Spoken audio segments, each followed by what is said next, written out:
on a podcast. Here we pretend that's the last week has not been stressed completely crazy. Ah, man. Well, nothing happens in August. Yeah. Nothing happens in hockey in August. No, that's what I meant. So let me tell the people in the chat room where to find us, because sorry, I just dropped my iPad again.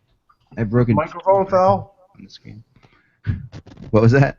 Did your microphone fall? No, my iPad has fallen. Now I broke 2 iPad screens since I started this podcast, and just. Jeez. What do you do when you break it? Do they do anything for you or no? No, there's a guy in the mall near me. Yeah. Remember I sent you on this journey, Russ? You guys... Yes, I do. I've been there twice. Russ, for my wife. Yeah, for your wife's. Yeah, they'll fix it while you wait. It's pretty cool. Yeah. Oh. There's a guy in the van down by the river. Yeah. He's got a big trench coat on. Yeah, he's right next to like the latest Hot Pocket store, and then like the what's his Topics, with an X at the end of it, right in front of Okay. Hot Topics. Yes, Hot Topics with an X. Hot Pockets. I'm like, wait a second. Yeah. I'm sorry, we're going to talk about the Rangers today, and thanks for joining the chat room. I'm sorry that I still don't have enough. Hold on, I gotta get them the right thing here. Sorry, so they know where to go. This is hidden unless you're in their chat room right now. So this is. Did you guys talk? No, we didn't. No, we didn't talk about Robin Williams at all. But. Did you see the other stuff that came out? Yeah, that was 8 days ago. Just kidding. What he did with by now? You saw with the pocket knife? We'll keep it here. No, don't talk about that. Yeah, please. Let's just. Okay. No. Oh, we're live. Sorry. We are live. We don't. I didn't know we were live. Yes, that's okay. You know me. I like to bring a downer with me. Yeah, no one gets the party going like Josh. All right. There you go. Let me tell everybody where we are. You can watch us here. And then we'll be good to go. We'll start up. I know you got the other stuff that came out. Yeah. That was 8 days ago. I love listening to myself. All right. If you want to watch the show, you can watch it here. I'm going to paste in the chat room. Oh my God! Mr. Sound Effect. Thank you. Since I've been home the last 10 minutes or 15 minutes, there's been like 5 telemarketer calls, and I have another one coming in right now. Oh, I know. I swear to God, I've received in the last 3 days easily 5 calls from people trying to sell me security systems. I don't know why I even have a home number. Like, no one even uses it. It's all telemarketers that ever call on it. And I keep saying to them, remove my number from your list. Oh, sure, no problem. And then 15 minutes later, they call me again. Yeah. Yep. I know what you mean. I'll talk about the Rangers and talk about everything here. I got this. Okay, my Rangers notes up, and I think we're good. Good. I'll never forget. I think it was when the Bertuzzi incident happened, and I got angry at a telemarketer. I said I was going to send Todd Bertuzzi after them. Wow. And then they said, "Who's that?" And I said, "Forget it." Jeez. Always a timely reference from you, Josh. Yeah. What can I say? Timely as today's headlines. All right, here we go. Tuesday, August 19th. Tuesday, August 19th, right. Here we go. Let me put my hold on. Let me put my thing up. Crap. Here we go. We just had Steve Dangle on. That was good. Last week, yeah. Yeah, you may have seen it last Tuesday. It was fun. We're time traveling today, so for those of you wondering what we're talking about. Here we go. All right.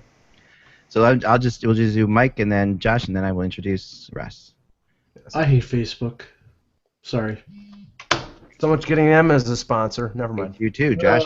Sorry. No, just you blew that one, Josh. Thanks a lot. Yeah, the advertisement posts that they keep putting on here is driving me crazy.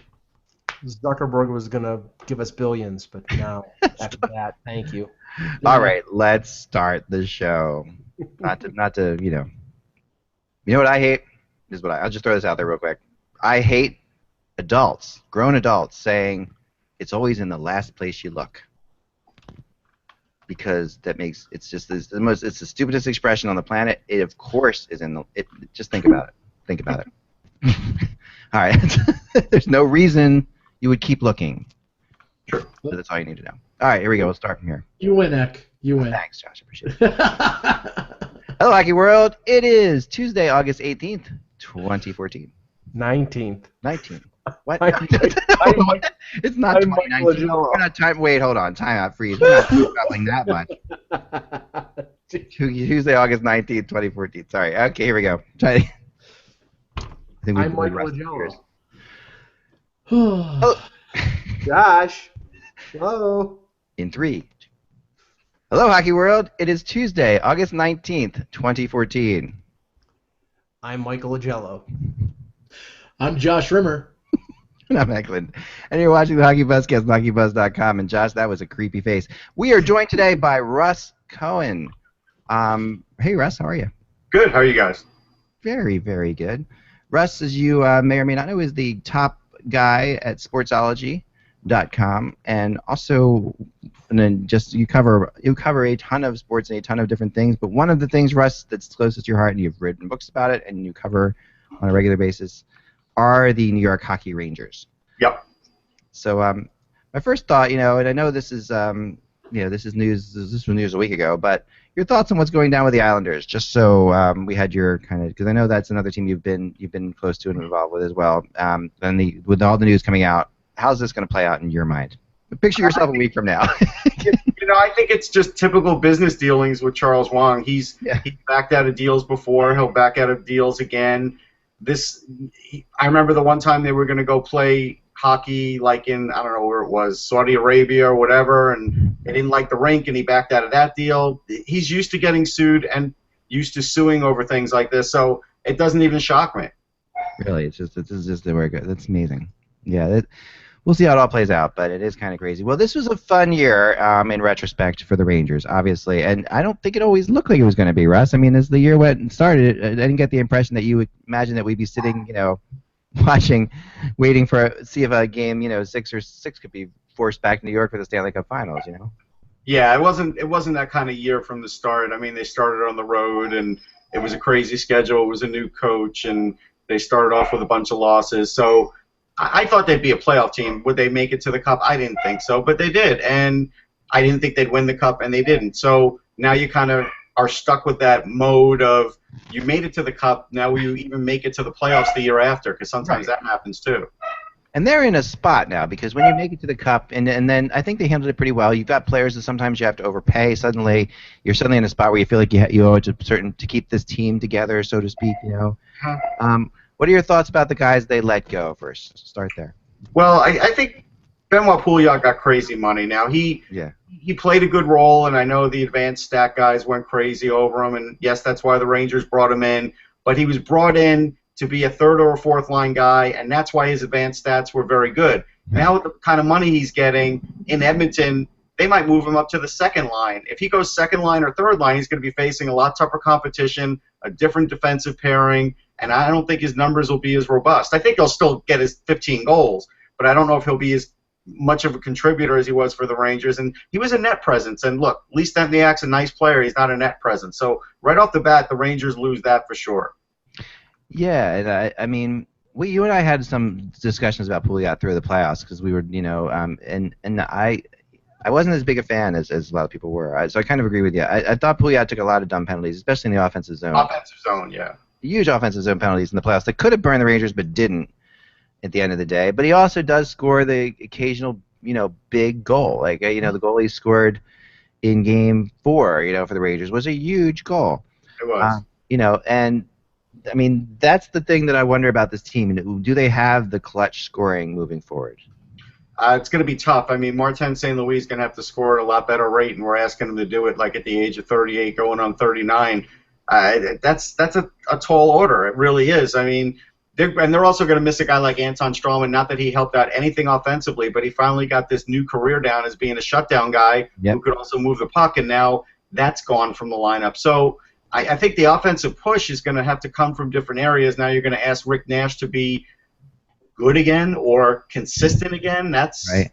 That seems to be a tall order. I mean, Zuccarello, I think, will come back with the same kind of year, and I think a couple of their other players will.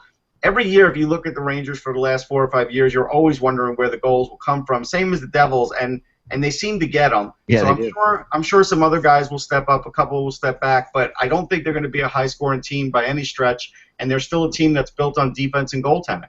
They are, and they still have it. They still have. It's obviously, King Henry's back, and he's at the end of the day, you're in every game, right? So you have Lundqvist, you're in every game. You're not going to be, now. Offensively, they did sign a couple guys that I think are the key. They re-signed a couple guys that I think are the keys to their future in Kreider and Stepan. I love both players. I think they're enormous, and and also in Zuccarello. I'm not. They signed Zuccarello and Kreider, but they have Stepan coming back as well. You're talking about fast, a lot of speed up front for the Rangers. Yeah, speed, size. Kreider gives a matchup problem to every team. There's no question about it. I'd have liked to see them give him a long-term deal, not the bridge deal they gave him, but whatever. And Stepan's going to get a long-term deal after this year. Yeah. The thing about Stepan is they need to get him out of the number one center slot. He's not a number one center. If he were a number two, fans would be so much happier. He'd be a lot better. He'd score more points. But right now he's been sucking it up as a number one, which is kind of tough for them, and there's no end in sight for that. So maybe in a year or two that'll change for him, and he'll even be more effective. But still, really good player. I don't think he gets the credit for the hockey sense that he does have and for the way he sort of keeps plays alive. It's easy to just look at points, but I think he does a lot more than that. Is JT Miller a possible first-line center? No, he's really going to be a bottom six guy, and I sort of think he's going to end up being that fourth-line guy. I never saw a lot of offense in him, and I thought when they drafted him they went too high with him. And so I think at the end of the day, you're looking at that third or fourth line center who's got some physical play in his game, will get you the occasional goal, can definitely move the puck, but has to use strength to sort of, keep his end of the game going. Right. Mike? Russ, on the blue line, Strawman did leave for greener pastures in Tampa Bay. Can't really blame him for the contract that he got. No. You do have John Moore as an RFA right now, and he played effectively in a bottom pairing role. The addition was Dan Boyle. Now I watched Boyle in San Jose a lot last year, and he looked to me a little long in the tooth and not slipping at the end of the season. What do the Rangers expect from him? Do they expect him to be a top four guy and play top 4 minutes, or are they going to, sort of allocate a little less minutes, taking into consideration his age? I think they're going to start him as a top four guy, and they're going to find out exactly what you said. I saw games where when San Jose was playing a terrific defensive game, he was sort of lagging behind. Now, granted, on the power play, he's an upgrade, and that's what they're looking at, no question about it. But 5-on-5, he's going to hurt him if he gets too many minutes. So I think Vigneault is going to be smart, and he's going to realize what he has there, and he's going to have to sort of use him accordingly. Again, it's nice to look at former teammates like Boyle and St. Louis, but we're looking at him 11 years later now, and after winning a cup. And to me, I liken the Dan Boyle signing to Doug Harvey. Go look at what Doug Harvey did when he was a 39-year-old defenseman for the Rangers, and it's not much different. I mean, he'll get the same points, Boyle. I don't think it's going to be that much more. Wow, Doug Harvey, that's a good we haven't had anybody compared to Doug Harvey in a long time. I know. That. I thought you were dropping the Matt Harvey reference there. No, I get extreme sometimes. Sorry. No, I love it. That's what's great about you. That you have that. To me, that's usually important for writers that we don't see enough of, is the history of these teams and how they've played out over the years. And you're exactly right. I mean, to me, and I know Josh has a question. To me, the Rangers are devil-sizing themselves from the late 90s right now. They feel like they're turning that's what their plan is, to go around a strong goalie, have some speed at forward, build a strong defense, and hold on to games that way. That's what it feels like to me. They remind me of those Devils teams that won all those cups. I feel that way too, and the only difference is that when the Devils stopped winning cups, their defense definitely eroded. The Rangers' defense hasn't eroded to that point yet. Now it could. I mean, if they don't know what to do with Mark Stahl soon, I think once Stahl rolls into camp with no new deal like he wanted or no extension, that's going to become a huge story. It's not a huge story right now in August, but it's going to become a huge story. Yeah, and sorry, Josh, again, to interrupt, but before I go back to Josh, I do want to have one more thought here on that. And we've talked about this before. I am not a fan of the Rangers' negotiating tactics. No, I'm not either.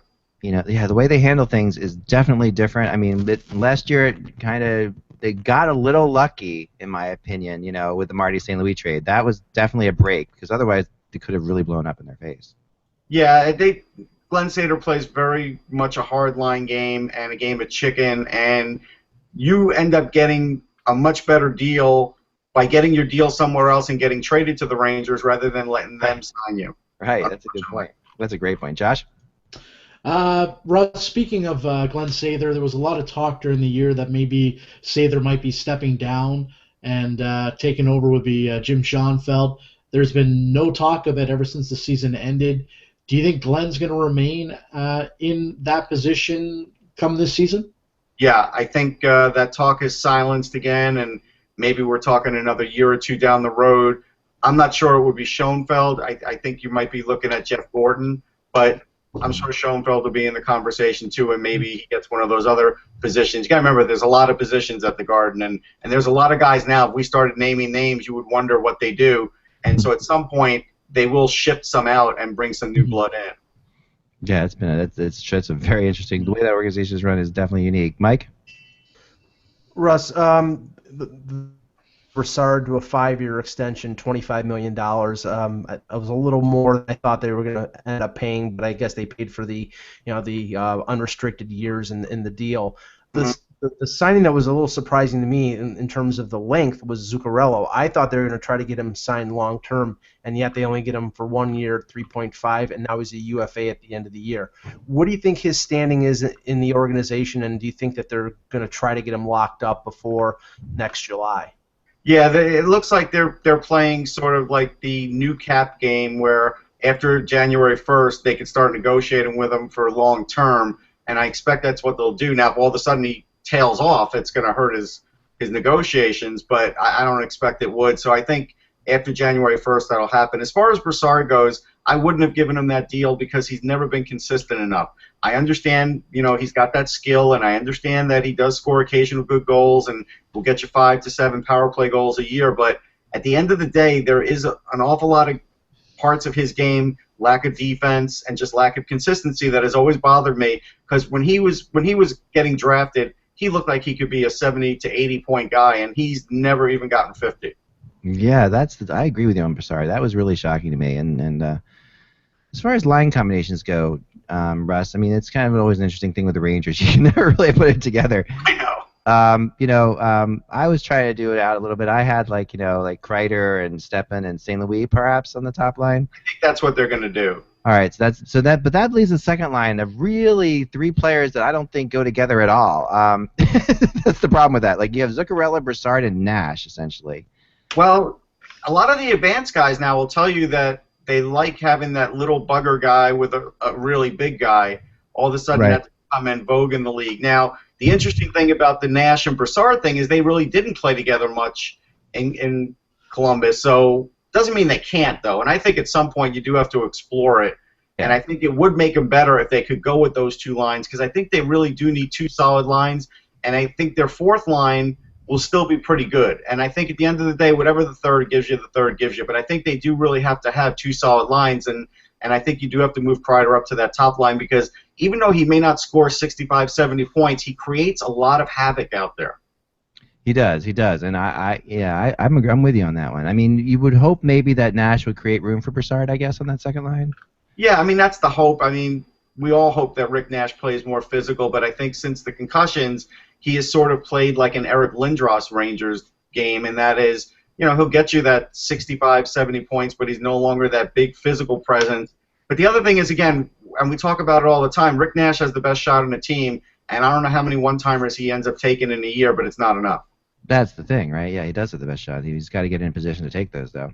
Yeah. And by the way, this whole idea of a big guy, a little guy, and a medium-sized guy goes back to Nintendo hockey. Back in, I was going to show you this for a second, because this is not a new thing. I was looking at this.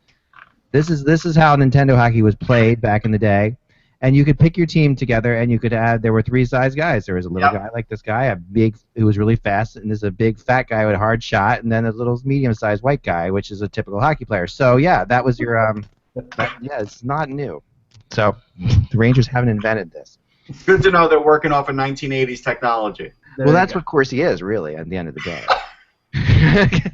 What got Atari in the locker room. There you go. Right.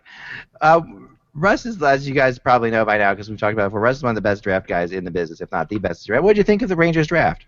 I thought it was pretty good. I was fairly satisfied with what they got based on where they were picking.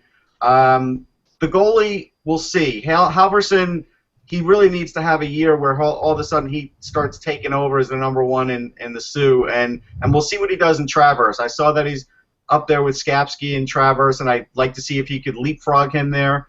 That would, to me, he's a big key for this draft because at the end of the day, they needed another goalie in their system because Cam Talbot's 26 going on 27.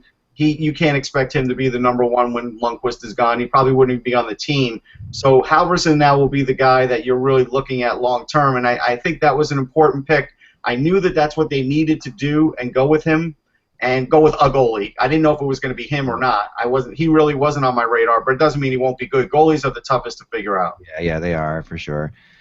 How cool would the scenario be if Lundqvist? I mean, I've never wished this on anybody, but if Lundqvist were to get hurt this year and Marty Brodeur would step in as the signed, for the Rangers. I mean, nothing would shock. I mean, look, the Rangers had Sawchuk once. Nothing would shock you for that. I remember the one year when the Rangers trotted through Kirk McLean, and he had to answer a barrage of questions before he ever walked out on the ice. So, and that was. But imagine the circus that Marty Brodeur would be as a Ranger. I mean, just come on, it would just be great. And he plays well at the Garden, so there's no issue there. It'd be fantastic. I mean, Mike, go ahead. The Rangers always seem to be like a landing spot for the veteran goaltender. Jacques Plante got traded from Montreal, and Gump Worsley from Montreal. So it's, Russ, the depth of the Ranger forwards was a key component of that team getting as far as they did last year, especially the size that they had on the third and fourth lines with guys like Boyle and Pouliot. They're both gone now. Boyle to Tampa, Pouliot to Edmonton. The replacements they brought in, guys like Matthew Lombardi, who he played in Toronto for a time, and I like him in terms of a talent. He's got some upside, but he's not a big player. They bring in Stempniak. He's not a big player. How much of a concern is the lack of size that they brought in to replace the big guys? How much of that is a question for the Rangers?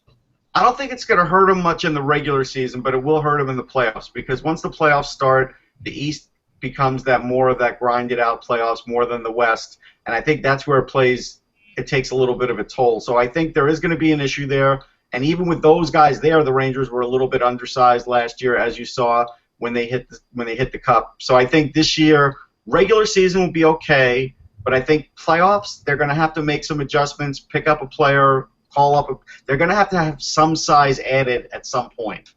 You would think, Mike. What about in the pipeline? JT Miller, as Zach mentioned before, is a guy who's on the cusp.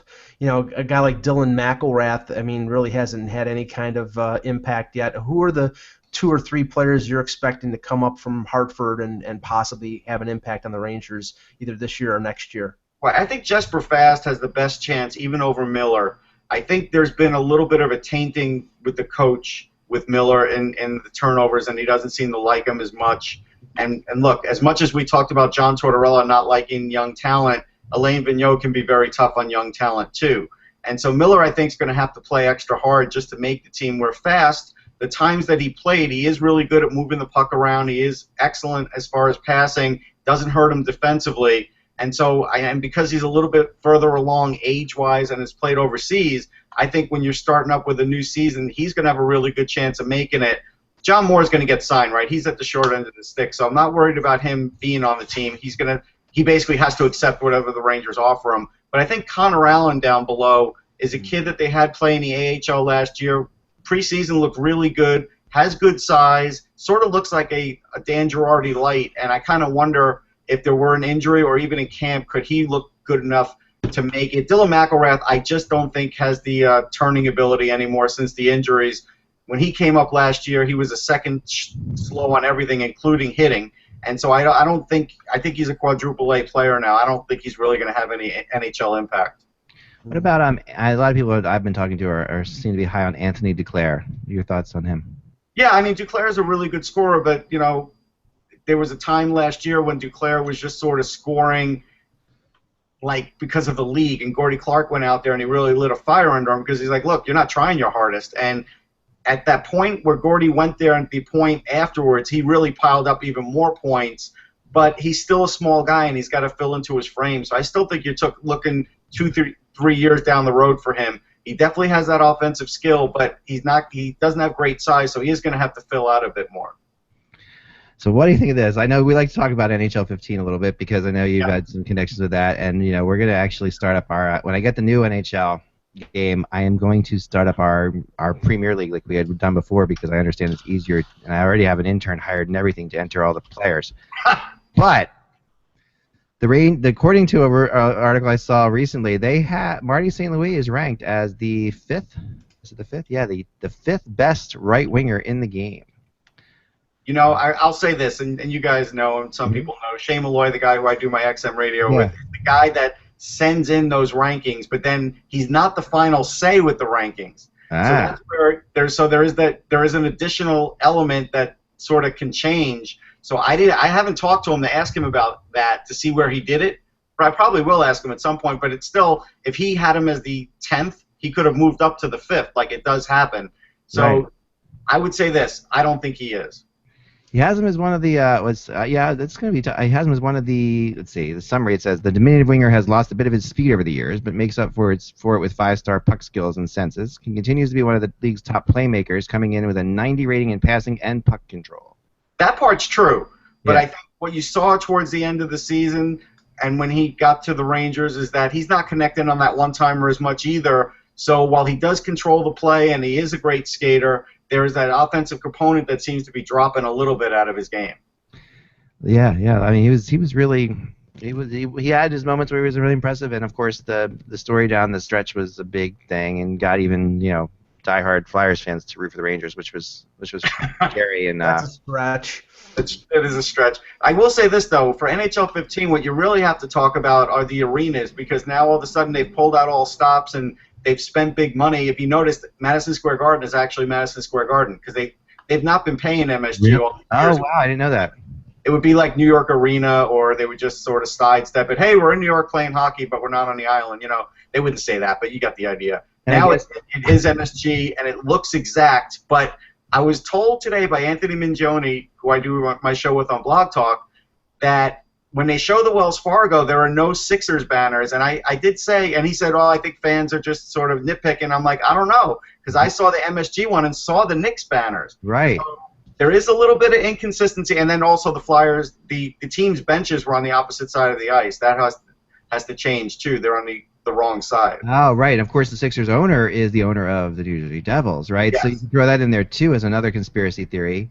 It's not going to be real though, Russ, until in between periods when I'm playing a game in the meadow in New Jersey, onion dip pours out of my machine. At that point, I'll feel like I'm really at the Rock. That onion dip lives on in all of us. What we're doing, for those of you who didn't follow Russ and I on Twitter over the years, it's funny. We're covering covered quite a few Devils games, obviously, because the Devils, we're in the Stanley Cup Finals. Yep. Some teams do quite a spread. Like you go to Chicago and you get there's a person cutting meat for you, and there's someone offering you shrimp, on the shrimp croquets and all sorts of things. In Philadelphia, they might put out a Flyers-shaped logo pretzel, which has always been another joke that you can't step on the logo in many arenas, but you can eat a logo in the at the Wachovia Center, Wells Fargo Center, whatever we want to call it, but. In New Jersey, they give you a big thing of chips and onion dip that sits there, sour cream-based onion dip that sits there for a good 4 or 5 hours in those long triple overtime playoff games, and we're not the crust grow on it. Oh yeah, it's a challenge. It's almost like I challenge you to eat some of that, or if it wasn't for Michelle Kenneth, we wouldn't even have chips. Botulism. Yeah, I remember Michelle Kenneth, a great New Jersey writer, didn't have any chips. She's like, she went off somewhere and came back with 3 bags of chips. So that was you pulled strings for those chips, but oh yeah, those writers in New Jersey, they know what they're doing. So yeah, I think instead of the cold water challenge, I think there should be an onion dip challenge, and somebody should eat onion dip. See how many hours you're willing to leave it out and still eat it. Yeah. I think that's risky. I think. Oh like, yeah. The botulism comes into play after like 6 hours. Precisely. Yeah, definitely. It's got to be Lou Lamoriello's behind that. That's all I can say. So, Josh, you got anything? Yeah, I do actually. I want to ask Russ about Derek Stepan or Stepan. I've heard two different ways. That's not the question though. Derek had 30 points last year in his last 33 games after a bit of a slow start. Only 27 points in 49. Do you think Derek can bring that from last year and start right out of the gate? I mean, he's a guy that I've always thought could be a 75, 80 point forward, but struggled quite a bit there in the early going last year. Yeah, I think he's sort of gotten used to being a top liner, so I think you might see him get around the 50, 55. I don't think he's going to go any higher because he's just facing the best, and he's not the greatest face-off guy, and he's not the strongest guy. And I think difference of being on first, second line is that difference in points. But I do think he is going to start off the year better because now I think there's familiarity and he knows what the job ahead is and he's comfortable with the coach. And he is a really smart player. So I do expect him to start out well, but I still wouldn't expect him to get more than like 55 points. Mike? Russ, Henrik Lundqvist, most of the early season memories of him struggling were washed away with his performance after the Olympics and in the playoffs. But, he's starting to get a little up there in age. I mean, do you think that the organization is going to give more games to Talbot and take a little pressure off and a little less of a burden on Lundqvist this season, or do you think he'll still get his usual 55, 60, 65 games? No, I think they'll be right around the 55, 65 mark. I think they do trust Talbot to the point where I don't think Lundqvist will play a single back-to-back, and maybe there will be that occasional day off. But I think they're going to be pretty good. I don't think there's that much of an issue. I think the issue for Lundqvist last year, again, bebopping between the Olympics and the NHL, is we went from his old pads back to the new pads. And so that was, because once you played in the Olympics, you can go back to the old NHL pads, the bigger ones, and then once you came back over, you had to go back to the smaller ones. And I think that, we sort of don't really look at that as much, but for goalies, it's a big deal. And I think there's an adjustment there. And so I think now this year there won't be any of that. And so I think he'll be solid right from the start. It's a strange thing for him to do. Do you think? I mean, I get it. I mean, I understand you want to get every advantage you can get, but it's still. I agree with you. I mean, Russ. I mean, as a goalie myself, I couldn't imagine changing it as if that was my job in the middle. It's like changing, even a computer whacks you out when you change your computer. I mean, it's crazy, and it was a risky thing. Yeah, it was a risky thing, but he did play well, and then when he came back, he was fine too. Look, and goalies go with ups and downs too. I think. Nowadays, with social media, I think we tend to sort of jump on goalies a little too much. Even take Marc-Andre Fleury as an example. There are plenty of goalies. You go back and look in history, and they had 3 or 4 great years, 2 or 3 down years, but clubs stuck with them, and then all of a sudden they pull out another great year. I mean, last year, Fleury wasn't the reason the Penguins lost. And so I think it is really hard to just sort of toss away a goalie when you know that they have this talent, but it is going to go up and down. It's sort of like a starting pitcher. There are going to be up years, there are going to be down years, but even a Lundqvist down year is still really good. Right, he's still, and at the end of the day, every team in the league would love to have him. I mean, because it's such a comforting thing to be able to put a Lundqvist in there. So finally, what are your expectations, Russ? This is a crazy question, I know. Like, where should a Rangers fan have their expectations going into this year? Just make the playoffs any way you can, scratch and claw. I think at the end of the day, the Flyers, the Islanders, and the Rangers will be fighting for probably 2 playoff spots, maybe even 1. I mean, if you go by the hockey news, it's 1. But I'm not sure I buy into that. But I think they're going to be fighting, and I do think the Islanders have stepped it up. I don't think the Flyers have gotten any worse, and I don't think the Rangers have gotten any better. So I think, again, like in any other NHL season, there's going to be more parity and the gap's closing. And so I think they just have to worry about making it to the playoffs because, as you know, you play one way to get to the playoffs and you play a different way when you make the playoffs. And you have that goalie, it definitely does give you the edge. I don't think the hot goalie wins you the playoffs anymore or a Stanley Cup. It used to be that way. I think we've seen enough of where that's not really the case anymore. Not to say the team that wins doesn't have a great goalie. I mean, Quick's a great goalie, but that prototypical the hot goalie, I don't think exists as much anymore now when we're talking postseason. Yeah, I definitely agree with you, and I think more than any other year this year going in, even look at the Western Conference or in the Eastern Conference, it, like you said, make the playoffs 1 through 8, where you land doesn't really much matter. No, it doesn't matter, and even home ice is not mattering as much. To a couple teams it is, but as a whole now, we're seeing the home ice shift a lot too. Yeah, oh, for sure, and it really comes down to matchups. And that the Rangers got the matchups last year that they wanted, and they fell into some really good spots, and yet we all remember back the Rangers were close to bowing out to the Penguins. So the Flyers took them to 7-2. I mean, there was no guarantee they were going to beat Philly, but that's a first-round series that if you get through, even though it's 7, you do have a little momentum. You're laughing at my dog in the background. Hilarious. Sorry, it's very funny. She woke up. She's she's guarding the house. But that's awesome. No, I think that did help them. And then Pittsburgh, it almost killed them. And going into Pittsburgh, winning that game, Mike Lang told me after the game that he thought Lundqvist was one of the greats ever because he thought there was very few guys that could walk in there in that situation and win that series against a pretty good team and with some great players on the ice. So, and I agreed with him. I said, it's not every day that you see it, but he didn't really get a lot of credit for that. He should have. I mean, he made me believe it. I mean, the thing about Lundqvist that always cracks me up, I told you this before, but I don't think I've ever talked about it on the air with you, is there's no goalie that looks more relieved to win a game. Oh, I know. or just to make a save even sometimes, or to get through a power play. I mean, he really rides his emotions out there on his sleeve. He does. After that game, he was like emotionally exhausted. Like in the locker room, he's usually not a guy that is overly giddy or anything, but he was actually sort of giddy that he could get through that series and get through that game. He really was. Well, I remember he was interviewed on the bench by Pierre McGuire right after watching it on TV, and he was ecstatic and just funny and really entertaining and just like, I can't believe we did this. This is awesome. He was really just. But you can see it usually with goalies when they've got so much equipment on. It's hard to feel the emotion, but you feel the emotion for Lundqvist all the time. You do. I mean, he's getting really good at that. There's no question about it. And now, of course, I noticed the other day, I think he's playing with John McEnroe. He's playing tennis now. So, the guy makes you sick in a way because he can do everything, right? He comes out of the shower. He looks great. He can play tennis. He can play a great guitar. All the things that we regular guys sort of try and practice and do and can't really do. I know. He does take a little long to get to press conferences, though. We will give him that. Yes, he does. we sat one for a long time in that New York room back to LA. But he looks damn good when he gets there. So I mean, he's perfectly coiffed. Who can blame him? And like we said, we were sitting there. Someone said, "Man, the Rangers have to get Lundqvist out, or they've got to rush Lundqvist." You and I looked at each other like the Rangers aren't going to say anything to him.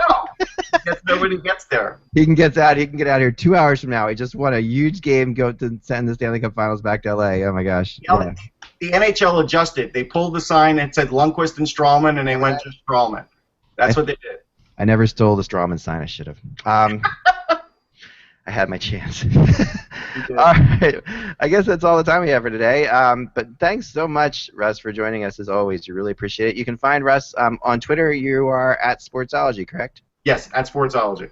Sportsology, and definitely go to sportsology.com. You can check out Russ's stuff, and you're on XM as well, and you're pretty much everywhere. So keep it going. Good job, bud. I try and stay busy. Thanks, guys.